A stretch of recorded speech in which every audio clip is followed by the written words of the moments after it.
নমস্কার বন্ধুরা, welcome to my channel Mithu রান্না জানছেন। আশা করি সকলে সুস্থ আছেন ও ভালো আছেন। আজ আমি নিয়ে চলে এসেছি দুর্দান্ত স্বাদে অত্যন্ত লোভনীয় চিকেন স্টু রেসিপি। দারুণ সুস্বাদু হয়। মাত্র কয়েক মিনিটে এই চিকেন স্টু রেসিপি আমি আপনাদের আজ তৈরি করে দেখাবো। দেখতে থাকুন, আশা করি ভালো লাগবে।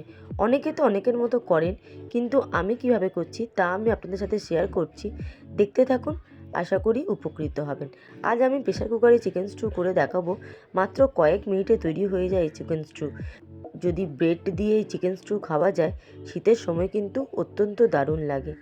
একদম দোকানের মতো পারফেক্ট চিকেন স্টু তৈরি হবে। ঝটপট প্রেসার কুকারেই তৈরি করে ফেলেছিলাম। কয়েক মিনিটের মধ্যেই তৈরি হয়ে যায় চিকেন স্টু। তাহলে চলুন রেসিপি শুরু করি। দেখতে থাকুন, আশা করি ভালো লাগবে। চিকেন স্টু করার জন্য আমি এখানে কিছু সবজি নিয়ে নিয়েছি, আর নিয়ে নিয়েছি চিকেন আর টক দই। এখানে আমি চিকেন খুব ভালো করে ধুয়ে পরিষ্কার করে নিয়েছি। দেখুন, এখানে আমি সামান্য বোনলেস চিকেন নিয়েছি, আর খানিকটা উইথ বোনও আছে। আপনারা চাইলে লেগ পিসও নিতে পারেন।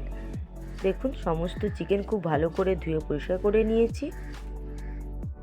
আর নিয়েছি একটা পেঁয়াজ কুচি, আদা কুচি, রসুন কুচি, আর এখানে আছে গাজর, আলু, পেঁপে। গোটা পেঁয়াজকে আমি অর্ধেক করে কেটে নিয়েছি, আপনার চাইলে গোটাই রাখতে পারেন। একটা টমেটো আর বিনস। সমস্ত সবজিগুলো খুব ভালো করে কেটে ধুয়ে পরিষ্কার করে নিয়েছি। আর নিয়েছি টক দই। আর কিছুই লাগবে না। এবার প্রেসার কুকারে সামান্য পরিমাণে সাদা তেল দিলাম। আপনারা চাইলে এই সময় বাটারও দিতে পারেন। আমি সামান্য খুব অল্প পরিমাণে সাদা তেল দিলাম। তারপর সাদা তেলের মধ্যে গোটা গরম মশলা দিয়ে দিচ্ছি, আর দিলাম তেজপাতা।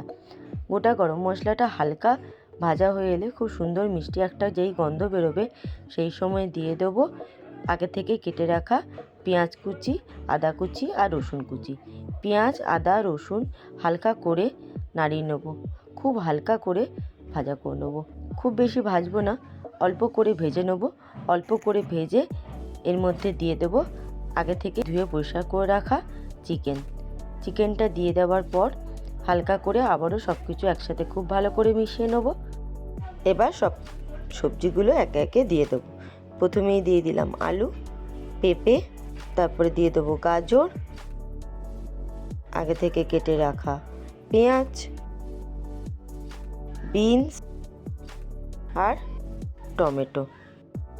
সমস্ত সবজিগুলো দিয়ে আবারও সব কিছু একসাথে খুব ভালো করে মিশিয়ে নেব। সমস্ত সবজির সাথে মাংস সব খুব ভালো করে মিশিয়ে নিলাম। মিশিয়ে নিয়ে ওপর থেকে দিয়ে দেব সামান্য পরিমাণে লবণ। লবণের পরিমাণটা আপনারা বুঝে দেবেন। বাটার পড়বে, তাই সামান্য পরিমাণে লবণ দিলাম, আর দিয়ে দিলাম সামান্য পরিমাণে চিনি। এবার দিয়ে দেব টক দই। টক দইটা দিয়ে দিলাম টক দই ধোয়া বাটির জল। যতটা পরিমাণে জল লাগবে ঠিক ততটা পরিমাণে আমি জল দিলাম। এখানে 2 বাটি আমি জল দিলাম। জলের পরিমাণটা একটু কম লাগছে, তাই আমি আরও 1 বাটি জল দিয়ে দিলাম। টক দই ধোয়ার বাটির জল দিয়ে দিলাম। তারপর সব কিছু একসাথে খুব ভালো করে মিশিয়ে নিলাম। আবারও সব কিছু একসাথে খুব ভালো করে মিশিয়ে দিয়ে দিলাম বাটার দিয়ে দেওয়ার পর দিয়ে দিচ্ছি গোলমরিচের গুঁড়ো। তারপর আবারও সব কিছু একসাথে খুব ভালো করে মিশিয়ে নেব। খুব ভালো করে মিশিয়ে নিয়ে প্রেসার কুকার ঢাকা দিয়ে রেখে দেব। হাই ফ্লেমে প্রেসার কুকারে 2টো সিটি হওয়া পর্যন্ত অপেক্ষা করব।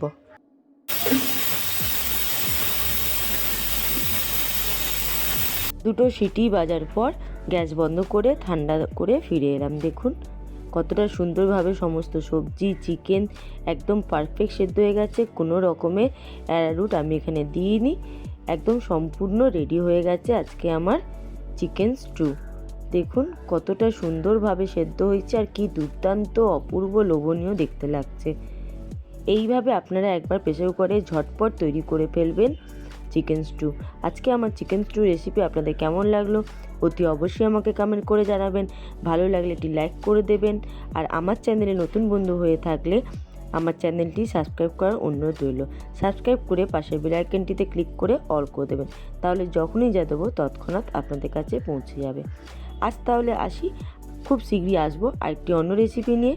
ততক্ষণ ভালো থাকবেন, সুস্থ থাকবেন এবং সাবধানে থাকবেন।